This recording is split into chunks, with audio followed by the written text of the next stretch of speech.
இன்னைக்கு super star Rajinikanth அவர்களோட பிறந்த நாள். அதனால் அவருக்கு ஒரு ஸ்பெஷல் வீடியோ.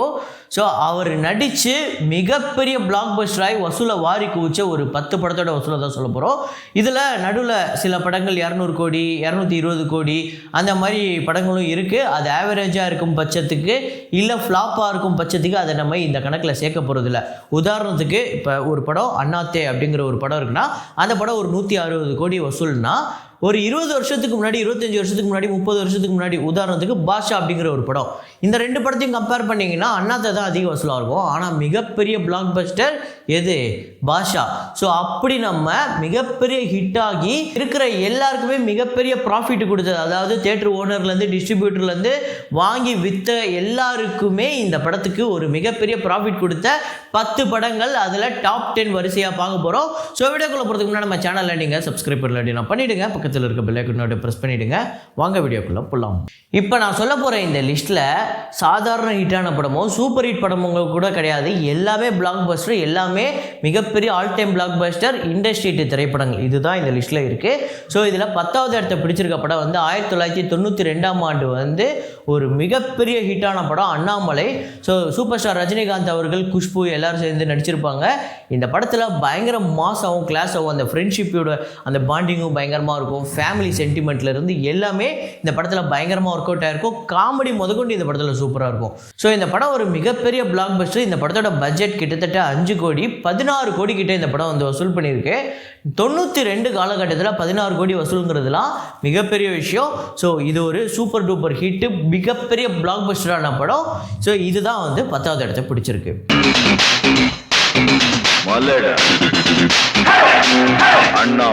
அதுக்கடுத்து தான் 9வது இடத்தை பிடிச்சிருக்க படம் வந்து சூப்பர் ஸ்டார் ரஜினிகாந்த் அப்படின்னாலே இதுதான் நம்ம எல்லாருக்குமே ஞாபகம் வரும்.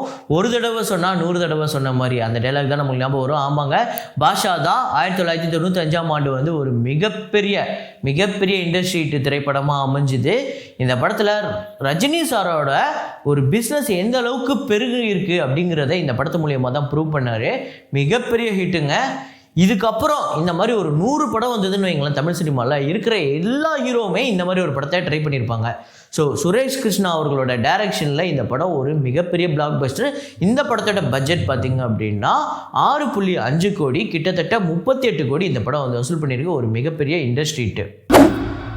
நான் ஒரு தடவை சொன்னா 100 தடவை சொன்ன மாதிரி. ஸோ அதுக்கடுத்து தான் 8வது இடத்தை பிடிச்சிருக்க படம் வந்து முத்து. ஸோ இந்த படம் பார்த்திங்க அப்படின்னா 1995 அக்டோபர் மாதம் ரிலீஸ் ஆகுது. இந்த படத்தோட பட்ஜெட் 7 கோடி 22 கோடி இந்த படத்தோட வசூல்.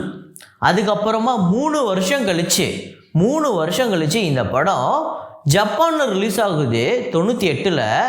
அங்கே ஒரு மிகப்பெரிய சம்பவம், அதாவது எப்படிப்பட்ட ஒரு சம்பவம்னா 400 மில்லியன் ஜப்பானீஸ் எண்ணெய் வந்து கலெக்ட் பண்ணியிருக்கு. அப்போதைக்கு இந்த படம் வந்து அங்கே கலெக்ட் பண்ணதுங்கிறது 40 கோடி அவங்களோட காசுக்கு நம்ம ஊருக்கு கன்வெர்ட் பண்ணால் கிட்டத்தட்ட 20 கோடிக்கு மேலே வருது. ஸோ இந்த ரெக்கார்டை போன வருஷம் வந்து RRR தான் அதை பிரேக் பண்ணிச்சு. ஸோ அந்த அளவுக்கு இந்தியாவிலே ஒரு படம், இந்தியாவோட படம் ஜப்பானில் போய் ஒரு மிகப்பெரிய வசூல் எடுத்து அதை இதுவரையும் இத்தனை வருஷம் கிட்டத்தட்ட 24-25 வருஷம் கழிச்சு இப்போ தான் வந்து பிரேக் பண்ணியிருக்காங்க.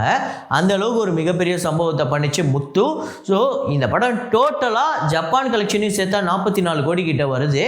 இந்த படம் இந்த லிஸ்ட்டில் 8வது இடத்தை பிடிச்சிருக்கு. முத்து எப்பவுமே என்னைக்குமே எல்லாருக்கும் ஒரு சேவகன் தான். ஸோ அதுக்கடுத்து தான் 7வது இடத்தை பிடிச்சிருக்க படம் வந்து கே. ரவிக்குமார் அவர்களோட டைரக்ஷனில் சூப்பர் ஸ்டார் ரஜினிகாந்த் அப்புறம் நீலாம்பரியா மிரட்டின ரம்யா கிருஷ்ணன் மேடம். ஸோ இந்த படம் வந்து அந்த சமயத்தில் ஒரு மிகப்பெரிய வசூலை பண்ணிச்சுங்க. கிட்டத்தட்ட ஆக்சுவலாக இந்த படத்தோட பட்ஜெட் வந்து 4.5 கோடி.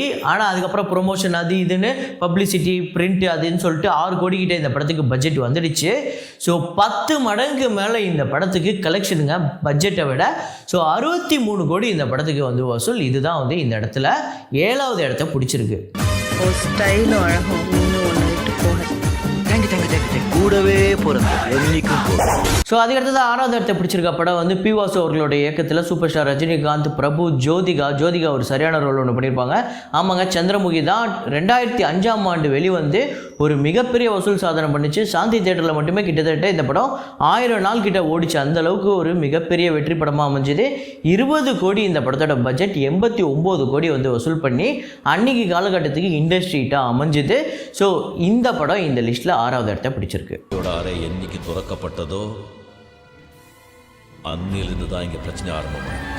ஸோ அதுக்கடுத்ததான் 5வது இடத்த பிடிச்சிருக்க படம் வந்து சூப்பர் ஸ்டார் ரஜினிகாந்த் அவர்களோட பிரம்மாண்ட இயக்குனர், மிகப்பெரிய இயக்குனரான சங்கர் அவர்கள் இணைஞ்ச முதல் படம். இந்த படம் எந்த அளவுக்குன்னா மேக்கிங்கில் தெறிக்க விட்டுருப்பாரு, வேற லெவல் மேக்கிங்கு. ஸோ இந்த படம் எந்த அளவுக்கு வசூல் சாதனை பண்ணிச்சுன்னா இந்தியாவிலே அதிக வசூல் படமாக அமைஞ்சுது அன்னைக்கு காலகட்டத்துக்கு.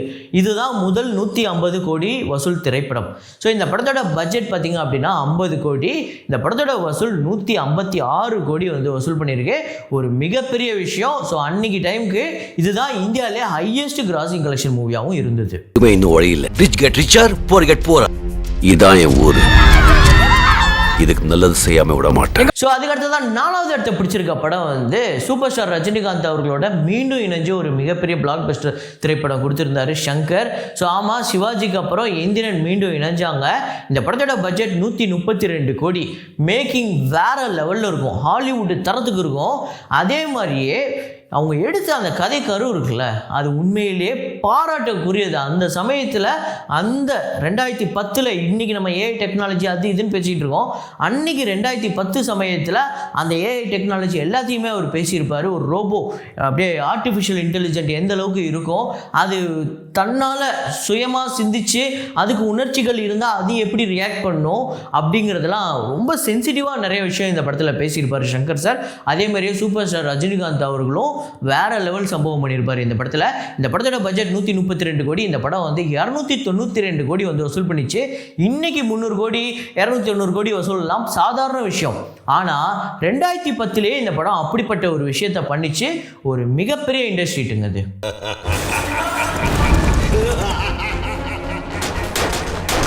ஸோ அதுக்கடுத்ததாக 3வது இடத்த பிடிச்சிருக்க படம் வந்து என்ன படம் அப்படின்னு பார்த்தீங்கன்னா சூப்பர் ஸ்டார் ரஜினிகாந்த் அவர்களுக்கு எந்திரனுக்கு அப்புறம், இப்போ நம்ம சொன்ன எந்திரனுக்கு அப்புறம் அவருக்கு ஒரு மிகப்பெரிய ஹிட்டு இல்லை. ஸோ அவர் கம்மியாக தான் படமே நடிச்சிருந்தார். அவருக்கு உடல்நிலை சரியில்லாமல் ரொம்ப நாள் படம் நடிக்காமல் இருந்தார். அதுக்கப்புறம் வந்து ஒரு அனிமேஷன் படம் கோச்சரியான் மாதிரி மோஷன் கேப்சர் படம் ஒன்று வந்தது. ஸோ அதுவுமே பெருசாக எதிர்பார்த்த அளவுக்கு போகல. அப்புறம் ரொம்ப நாள் கழிச்சு லிங்கா ஒன்று பண்ணியிருந்தார். அந்த படமே எதிர்பார்த்த அளவுக்கு போகலை, பெரிய விமர்சனங்களை தான் அந்த படம் சந்திச்சுது.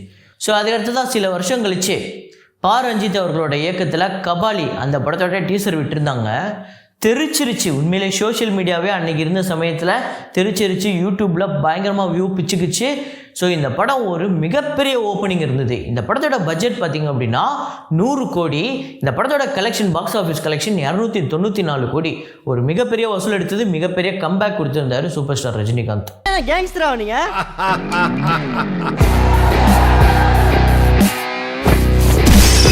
ஸோ அதுக்கடுத்ததான் 2வது இடத்த பிடிச்சிருக்க படம் வந்து என்ன படம் அப்படின்னு பார்த்தீங்கன்னா இந்த வருஷம் ரிலீஸ் ஆகி மிகப்பெரிய இண்டஸ்ட்ரிட்டாக அமைஞ்சது ஜெயிலர். ஆமாங்க, நெல்சன் அவர்களோட இயக்கத்தில் அனிருத் அவர்களோட இசையில் ஒரு மிகப்பெரிய பிளாக் பஸ்டர் திரைப்படமாக அமைஞ்சது ஜெயிலர். இந்த படத்தோட பட்ஜெட் 190 கோடி, 607 கோடி வந்து வசூல் பண்ணியிருக்கு. மிகப்பெரிய கம்பேக் கொடுத்தாருங்க ஜெயிலர் மூலியமாக. ஸோ இதுக்கப்புறம் அவரோட பிஸ்னஸ் அப்படிங்கிறது எங்கேயோ போக போகுது. இந்த வருஷத்தோட ஒரு முக்கியமான வெற்றி திரைப்படமாக இது அமைஞ்சது. ரொம்ப தூரம் போயிட்டேன், ஃபுல்லாக முடிச்சுட்டு தான் திரும்பி வர முடியும். ஸோ அதுக்கடுத்ததான் 1வது இடத்த பிடிச்சிருக்க படம் வந்து என்ன படம் அப்படிங்கிறத நீங்கள் ஆல்ரெடி கெஸ் பண்ணியிருப்பீங்க. ஆமாங்க, 3வது முறையாக சங்கர் சாரும் சூப்பர் ஸ்டார் ரஜினிகாந்த் அவர்களும் இணைந்த திரைப்படம் எந்திரனோட சீக்வல் தான் இந்த படம். ஸோ இந்த படத்தில் முக்கியமான ரோலில் அக்ஷய்குமார் நடிச்சிருப்பார். ஸோ இந்த படம் மேக்கிங்காகவும் சரி கதையாகவும் சரி வேறு லெவலில் இருக்கும். எப்படி ஒரு யோசிச்சார் அப்படிங்கிற மாதிரி இருக்கும், அந்த அளவுக்கு இருக்கும் அவரோட திங்கிங்கு. அந்த படத்தோட மேக்கிங்காக இருக்கட்டும், சூப்பர் ஸ்டார் ரஜினிகாந்த் அவர்களோட நடிப்பாக இருக்கட்டும், அக்ஷய்குமார் அவர்களோட நடிப்பாக இருக்கட்டும், எல்லாமே இந்த படத்தில் பிரமாதமாக இருக்கும். இந்த படத்தோட பட்ஜெட் 543 கோடி. இந்த படத்தோட பட்ஜெட்டு ஒரு மிகப்பெரிய பட்ஜெட். ஒரு தமிழ் படத்துக்கு இவ்வளோ பெரிய பட்ஜெட்டா அப்படின்னா இந்த படத்துக்கு வந்து ஒரு நிறையா சொதப்பல் நடந்தது. 2 வாட்டி விஎஃப்எக்ஸ் பண்ணாங்க. கிட்டத்தட்ட 250லேருந்து 300 கோடி தான் இந்த படத்தோட பட்ஜெட்டாகவே இருந்திருக்கணும்.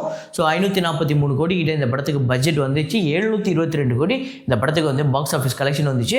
ஒரு மிகப்பெரிய வசூல். இவ்வளோ பெரிய வசூல் தமிழ் சினிமாவுக்கு ஒரு தமிழ் படத்துக்கு இருக்கா அப்படிங்கிற ஒரு விஷயத்தை ஓப்பன் பண்ணி விட்ட படம்.